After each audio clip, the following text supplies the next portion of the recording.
Welcome to fast period classes. आज के session में हम लोग देखेंगे इन्वायरमेंटल स्टडी का क्वेश्चन जो एग्जाम हुआ है 6/1/2022 को। तो इसका हम लोग क्वेश्चन एनालिसिस करेंगे, और जो इससे पहले का वीडियो आप लोग नहीं देखे हैं तो उसका देख लीजिएगा।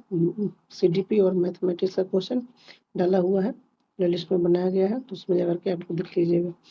चलिए इन्वायरमेंटल स्टडी का क्वेश्चन हम स्टार्ट करते हैं। कह रहा है क्या, मडगांव से नागरकोइल के बीच की दूरी लगभग 1134 किलोमीटर है। यदि इस दूरी को कोई रेलगाड़ी 21 घंटे में तय करती हो तो इन दोनों शहरों के रेलवे स्टेशन के बीच रेलगाड़ी की औसत चाल मीटर प्रति सेकंड में है। मतलब इसकी पूछ रहा है कि मीटर प्रति सेकंड में इसका चाल कितना होगा, कितना ये चाल जो है चलेगा मीटर प्रति सेकंड में। तो इसका राइट आंसर हो जाएगा ऑप्शन नंबर 1। ऑप्शन नंबर 1 है 15। इसका राइट आंसर ऑप्शन नंबर 1 हो जाएगा 15। इसका 15 मीटर प्रति सेकंड के रफ्तार से ये चलेगा। नेक्स्ट क्वेश्चन पे, नेक्स्ट क्वेश्चन हमारा है, नेक्स्ट क्वेश्चन कर रहा है कोई छात्र जो है ए पर है और बी पर पहुंचना चाहता है। इसके लिए वह पहले ओ पर जाता है, जो ए के ठीक जो है बाद, यहाँ लिखना चाहिए था तो थोड़ा सा मिस्टेक हो गया है। इसको बाद में 90 एम दूरी पर है, और फिर वह ओ से बी पर ठीक पश्चिम दिशा में 120 मीटर दूरी पर यहाँ भी मिस्टेक हो गया है। चलिए दूरी यहाँ तय होना चाहिए था, दूरी तय यहाँ होना चाहिए था, तय करने पहुंचता है। ए की बी से क्रम दूरी बी यहाँ कम से कम होना चाहिए था, तो क्रम से कम है। चलिए मिस्टेक हो गया थोड़ा सा। कम से कम दूरी बी और ए के सापेक्ष की दिशा क्रमशः क्या होगा। मतलब इसका दूरी पूछ रहा है कि ये दोनों के बीच की दूरी क्या होगा और किस दिशा के बीच है। तो इसका राइट आंसर हो जाएगा ऑप्शन नंबर 3। ऑप्शन नंबर 3 है 210 मीटर, और दक्षिण पूर्व दिशा में ये जो है।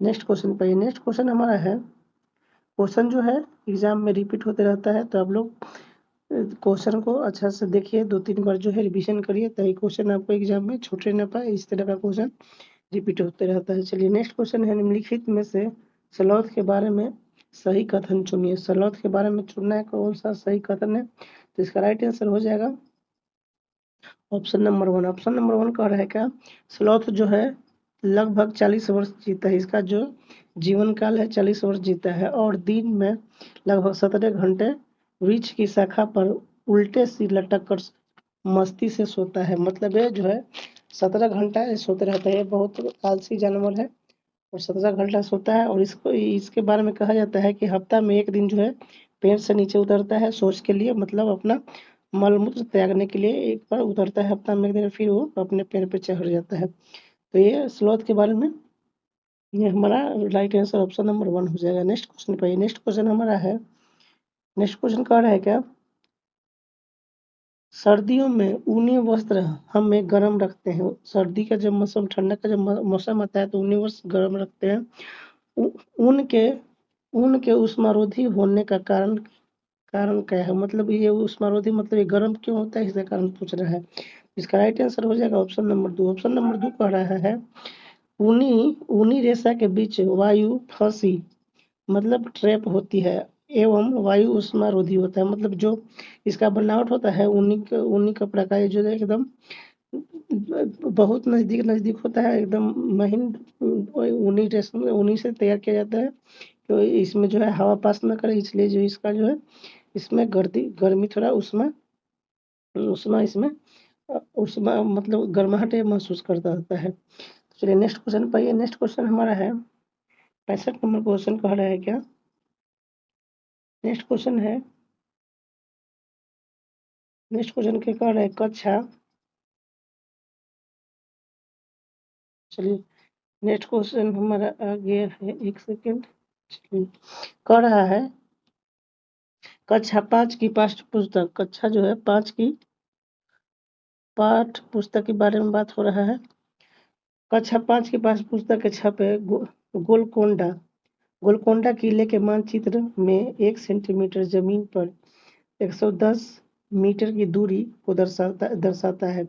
इस मानचित्र में सफेद दरवाजे और बंजारा दरवाजे के बीच की दूरी 14.2 सेंटीमीटर है।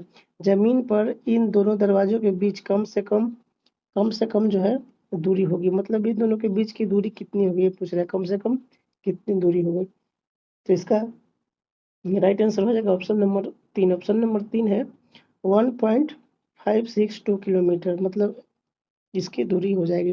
नेक्स्ट क्वेश्चन है, तीनों राज्य का ऐसा समूह जिसके किसी किनारों पर अरब सागर है, वह कौन सा है? तो कौन सा है जो अरब सागर है, कौन सा शहर है जो किनारों पर बसा है? तो इसका राइट आंसर हो जाएगा ऑप्शन नंबर 1। ऑप्शन नंबर 1 जो है केरल हो जाएगा, कर्नाटक हो जाएगा और महाराष्ट्र जो है ये सब किनारों पर बसा हुआ है।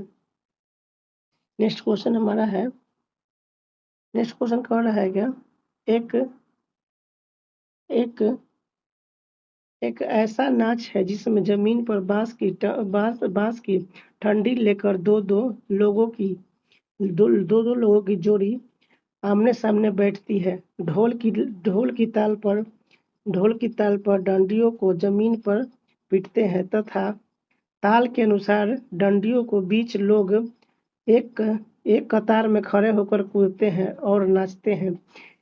इस न, इस नाच का यह होना चाहिए, इस नाच का नाम तथा उस राज्य का नाम जहाँ के लोग इसे नाचते हैं क्रमशः क्या है? मतलब इसके बारे में पूछ रहा है कि ये इस तरह का नाच कहाँ पे होता है और किस राज्य में होता है और इसका नाम क्या है, ये क्वेश्चन पूछ रहा है। इसका राइट आंसर हो जाएगा ऑप्शन नंबर 3। ऑप्शन नंबर 3 है, ऑप्शन नंबर 3 कह रहा है चेराव है और मिजोरम में। तो इसका नाच का नाम चेराव है, चेरावो चेरावो इसका नाम है और ये जो है मिजोरम राज्य में इस तरह का नाच होता है। नेक्स्ट क्वेश्चन है, कह रहा है संसार की 5वीं और भारत की पहली ऐसी महिला जिन्हें माउंट एवरेस्ट की चोटी पर कदम रखा का नाम है, मतलब उनका क्या नाम है? जो भारत की जो है 5वीं है, संसार की 5वीं है, संसार की 5वीं और भारत की पहली महिला का नाम बताना है। तो इनका नाम है option number 1। Option number 1 Bachendri पाल जो है ये भारत की पहली महिला है जो माउंट एवरेस्ट पे अपना कदम रखा है। नेक्स्ट क्वेश्चन पर, नेक्स्ट क्वेश्चन हमारा है 69 नंबर क्वेश्चन कह रहा है प्रसिद्ध भारतीय त्योहार होली और दीपावली के विषय में नीचे दिए गए कथनों में से सही कथन को चुनिए। मतलब होली और दीपावली के बारे में बताना है कि होली और दिवाली कब मनाया जाता है, इसके बारे में पूछ रहा है। तो इसका राइट आंसर हो जाएगा ऑप्शन नंबर 4। ऑप्शन नंबर 4 कह रहा है दीपावली अमावस्या तथा होली पूर्णिमा को मनाई जाती है। होली जो है पूर्णिमा को दिन मनाई जाती है और दीपावली जो है अमावस्या को मनाई जाती है। तो इसका राइट आंसर कथन इसका 4 जो है सही है। नेक्स्ट क्वेश्चन है रेगिस्तानी ओक के बारे में है के विषय में नीचे दिए गए कथनों पर विचार कीजिए। तो ABCD करके इसका कथन है, उसका कथन देखना है कौन सा हो जाएगा, कौन कौन होगा।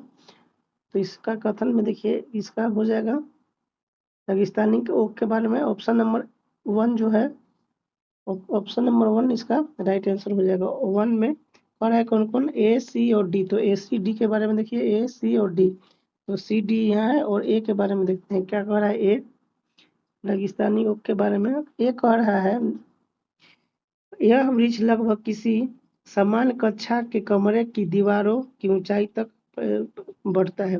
मतलब इसकी जो ऊंचाई है एक कमरा के ऊंचाई इतना इसका ऊंचाई जो है बढ़ता है। और C और D देखेंगे, CD देखेंगे, C में देखेंगे, C कह रहा है C में C कह रहा है सी देखिए C कह रहा है कि इस वृक्ष के तने में जल एकत्र होता है। मतलब इसके जड़ में जल एकत्र मतलब पानी का संग्रह होता है। स्थानीय लोगों का जब आवश्यकता होती है तो पाइप से जल निकाल कर पीते हैं। मतलब ज्यादा गर्मी पड़ता है, जब सूखा होने लगता है, चापाकल सूखने लगता है, उस तरह का सूखने लगता है तो ये अपना इस तरह का पेड़ जो है रेगिस्तान में पाया जाता है। तो वहाँ पे जो है पानी का कमी होता है तो इसका जड़ काट करके इसमें से पाइप के माध्यम से अपना जो है प्यास बुझाया जाता है। और डी कह रहा है, डी ऑप्शन, इस वृक्ष की जड़ वृक्ष की ऊंचाई की लगभग 30 गुना गहरी तक नीचे जमीन के भीतर जाती है। मतलब ये जो है इसकी जड़ है ये 30 गुना नीचे, मतलब वृक्ष से जो वृक्ष जितना ऊंचा है उससे 30 गुना ये जो है नीचे इसका जड़ होता है, इसका अंदर तक जाती है। जब तक जल तक न पहुंचे, मतलब जल जितना जहाँ तक उसका मतलब नदी तालाब जितना दूरी है वहां तक हो जाएगा, उसका जल वहां तक जाएगा जहाँ तक वो उसका जल जो है भरपूर मात्रा में न मिले। तो इसका लिए राइट आंसर हो जाएगा ए, सी और डी। तो इसका ऑप्शन नंबर 1 हो जाएगा।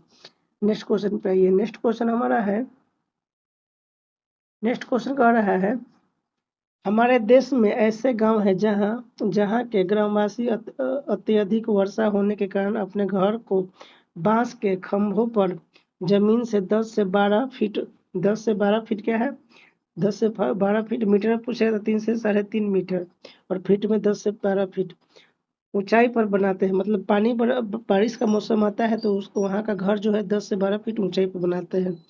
इन घरों को इन घरों को अंदर से लकड़ी का ही बनाया जाता है। मतलब अंदर से इसका जो पार्ट होता है, जो नीचे वाला जमीन होता है, ये लकड़ी का ही होता है। एक गांव कहाँ होना चाहिए, मतलब इस तरह का गांव है, मतलब इस तरह का घर कहाँ पे, मतलब किस राज्य में होना चाहिए। तो इसका राइट आंसर हो जाएगा ऑप्शन नंबर 3। ऑप्शन नंबर 3 है असम में। असम में बारिश के ज़्यादा साल रहता है, ज़्यादा बारिश होता है तो वहाँ पे जो है घर बनता है ऊंचे स्थान पर, उसको बनाया जाता है 3 से 3.5 मीटर ऊंचाई पे इसको बनाया जाता है। नेक्स्ट क्वेश्चन हमारा है, कह रहा है कि नीचे दिए गए हमारे देश के किस राज्य केंद्र शासित प्रदेश के अधिकांश सामान्य लोगों को नारियल नारियल डाली हुई किसी भी कड़ी के साथ उबला हुआ टेपियोका खाना सबसे अच्छा लगता है। मतलब किस जगह का लोग जो है, किस राज्य के लोग नारियल के साथ कड़ी डाला हुआ टेपियोका खाना पसंद करते हैं। इसका राइट आंसर हो जाएगा ऑप्शन नंबर 4। ऑप्शन नंबर 4 में है केरल। केरल के लोग नारियल के साथ टेपियोका खाना पसंद करते हैं। नेक्स्ट क्वेश्चन है, नेक्स्ट क्वेश्चन बिहार राज्य से है। बिहार के लिए, चलिए बिहार राज्य के लिए तो कह रहे हैं, बिहार राज्य के लोगों के लिए मधुमक्खी पालन की प्रक्रिया शुरू करने का सर्वोच्च समय कौन सा है। मतलब बिहार के लोग कब मधुमक्खी पालन कर सकते हैं। तो इसका राइट आंसर हो जाएगा अक्टूबर से दिसंबर। ऑप्शन नंबर पहला इसका राइट आंसर हो जाएगा अक्टूबर से दिसंबर के बीच। नेक्स्ट क्वेश्चन है, मानव पोषण के संदर्भ में स्वांगीकरण का अर्थ है। स्वांगीकरण का क्या अर्थ होता है। तो इसका राइट आंसर हो जाएगा ऑप्शन नंबर 3। ऑप्शन 3 कह रहेगा, पचा हुआ पदार्थ शरीर में जटिल पदार्थों को बनाने में उपयोग होना। तो इसका राइट आंसर ऑप्शन नंबर 3 हो जाएगा। नेक्स्ट क्वेश्चन हमारा है, नेक्स्ट कह रहा है क्वेश्चन, नेक्स्ट क्वेश्चन कह रहा है, उस खेत की मृदा के विषय में विचार कीजिए जिसमें कोई किसान रासायनिक उर्वरकों और पिरकनाशी का अधिकारी उपयोग, मतलब ज्यादा मात्रा में जो है उपयोग करता है पिरकनाशी का, करके अपने खेतों के बारे में बार बार बार बार बार धान की फसल उगा रहे हैं। मतलब धान की फसल ज्यादा मात्रा में वो जो है उगा रहा है। आपके विचार से उसके इस व्यवहार से उसके खेत में है मृदा का क्या असर पड़ेगा। बार बार जो है दवा डाल करके अपना फसल उगा रहा है और हर बार जो है धान का फसल उगा रहा है, तो इसका खेत पर क्या असर पड़ेगा, एक क्वेश्चन पूछ रहा है। तो इसका ऑप्शन देखिए, इसका ऑप्शन हो जाएगा, इसका राइट आंसर हो जाएगा, इसका राइट आंसर हो जाएगा, चलिए ऑप्शन नंबर 4 हो जाएगा इसका राइट आंसर। 4 में कह रहा है क्या, 4 नंबर ऑप्शन कर रहा है, कुछ समय कुछ समय पश्चात, मतलब कुछ दिन के बाद जो खेत जो है जमीन जो है बंजर हो जाएगी। मतलब वहां पे ज्यादा क्या हो रहा है, तो दवा डाला जा रहा है, छिड़काव हो रहा है ज्यादा मात्रा में दवा का, और जो है एक ही फसल उगाया जा रहा है, तो वो जो है वहाँ का जमीन जो है बंजर हो जाएगा।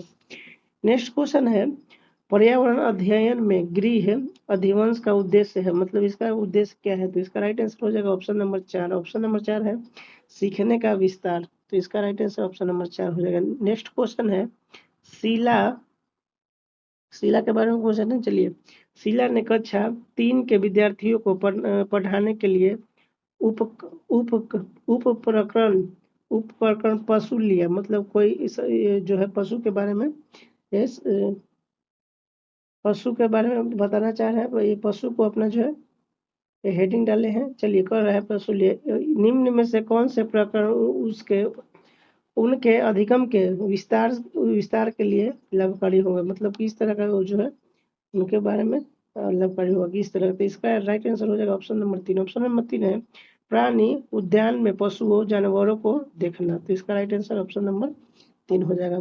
नेक्स्ट क्वेश्चन है जल से संबंधित त्योहारों को समुदायों द्वारा मनाने को ज्ञात करने के लिए सर्वाधिक उपयुक्त युक्ति कौन सी है। तो इसका युक्ति कौन सी है। तो इसका राइट आंसर हो जाएगा ऑप्शन नंबर 3। ऑप्शन नंबर 3 है परिवार तथा समुदाय में बुजुर्गों से बातचीत करना। मतलब परिवार में बुजुर्ग जो रहता है वो परिवार का मुखिया होता है, तो उससे जो है डायरेक्ट बातचीत करना। तो इसका राइट आंसर ऑप्शन नंबर 3 हो जाएगा। नेक्स्ट क्वेश्चन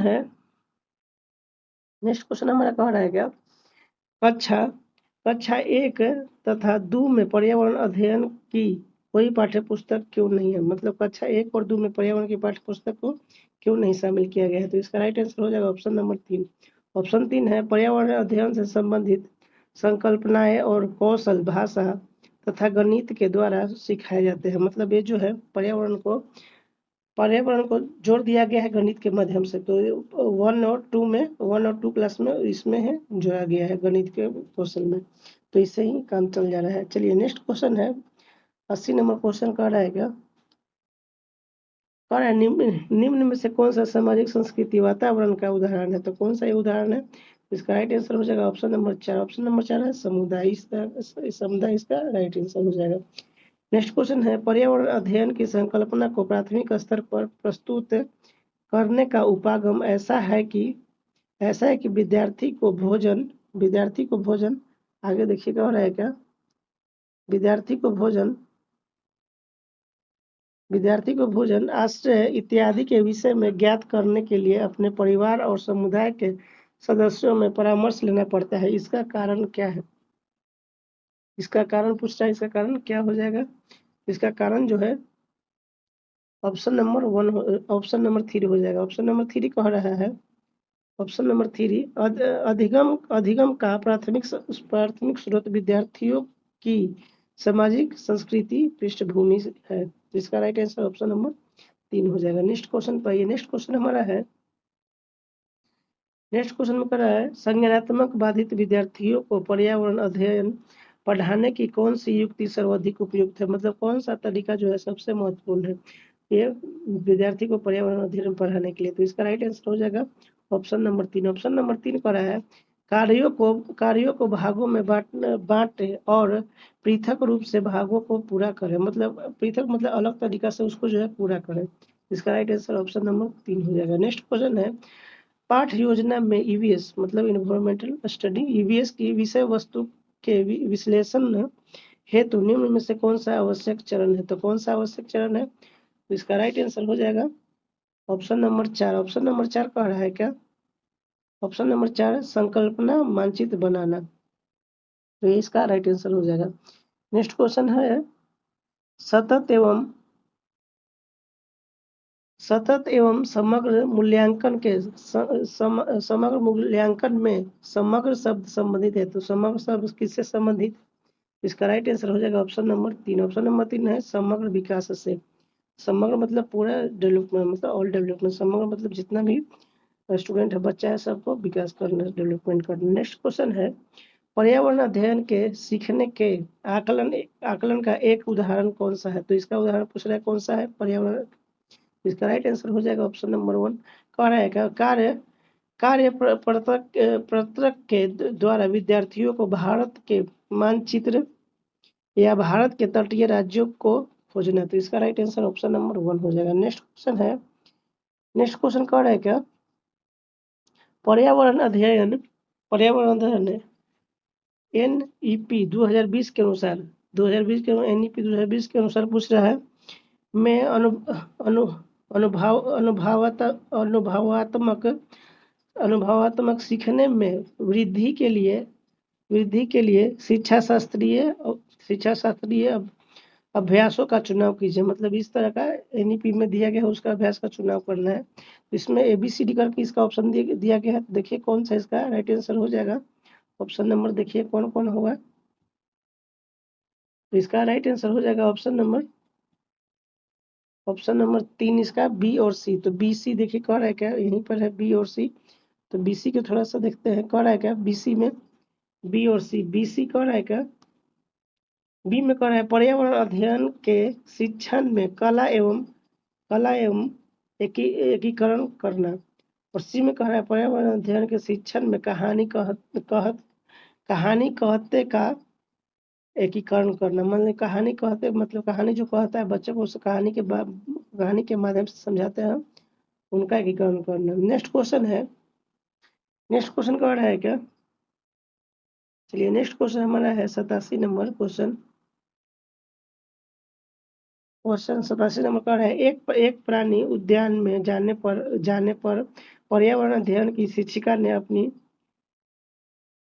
अपनी विद्यार्थियों से प्राणी उद्यान के जानवरों की खाने की आदतों, उसके देश बाहरी लक्षणों जैसे आकार रंग मतलब किस तरह का कौन जानवर है कि उसका रंग क्या है, उसका क्वेश्चन इस तरह का सवाल और जवाब करने के लिए कर रहा है। रंग, बाल इत्यादि को खोजने के लिए कहा। मतलब वो चिड़ियाघर में गई है तो पूछ रहा है कि उस जानवर का कैसा बाल है, कैसा कलर है। आयकर है इस क्रियाकलाप के द्वारा वह किन परिक्रमा कौशल को विकसित कर रही है। तो किन परिक्रमा कौशल को विकसित कर रही है, तो इसका राइट आंसर हो जाएगा ऑप्शन नंबर 3। ऑप्शन 3 कह रहा है क्या, अवलोकन प्रश्न करना, संवेदनशीलता और संवाद। तो इसका राइट आंसर ऑप्शन नंबर 3 हो जाएगा। नेक्स्ट क्वेश्चन है प्राथमिक स्तर पर पर्यावरण अध्ययन का थीम कौन सा है। तो पर्यावरण अध्ययन का थीम कौन है, तो इसका राइट आंसर हो जाएगा ऑप्शन नंबर 1। ऑप्शन नंबर 1 है जल जो है इसका थीम है। प्राथमिक स्तर पर पर्यावरण अध्ययन का थीम जो है जल है। चलिए नेक्स्ट क्वेश्चन कह रहा है क्या, नेक्स्ट क्वेश्चन है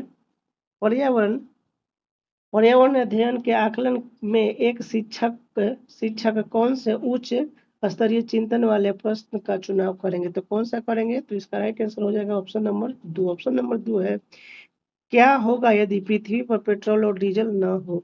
इसका राइट आंसर ऑप्शन नंबर 2 हो जाएगा। नेक्स्ट क्वेश्चन कह रहा है क्या, नेक्स्ट क्वेश्चन हमारा है इस सेशन का लास्ट क्वेश्चन होगा। कह रहा है क्या, आठ विद्यार्थियों को 5 समूह में से प्रत्येक समूह ने वन जीवों के संरक्षण के लिए लघु नाटिका प्रस्तुत की। मतलब लघु नाटिका मतलब छोटा सा नाटक प्रस्तुत की। उनके पर्यावरण अध्ययन की अवधारणाओं की समझ और सृजनात्मक अभिव्यक्ति का सर्वाधिक उपयुक्त आकलन किया जा सकता है। तो किस तरह से इसका आकलन किया जा सकता है, इसका राइट आंसर हो जाएगा ऑप्शन नंबर 2। ऑप्शन नंबर 2 है पर्यावरण अध्ययन संप्रदाय की प्रस्तुति एवं समझ के आकलन के लिए रूब्रिक्स। तो इसका राइट आंसर ऑप्शन नंबर 2 हो जाएगा। तो इस सेशन में इतना ही, हमारा 30 क्वेश्चन कंप्लीट हुआ। अगला सेशन में हमारा लैंग्वेज 1 जो हमारी हिंदी होगा। तो इस सेशन में इतना ही। इस वीडियो को ज़्यादा से ज़्यादा शेयर करिए और लाइक करिए और चैनल को सब्सक्राइब कर दीजिए। Thank you for watching video.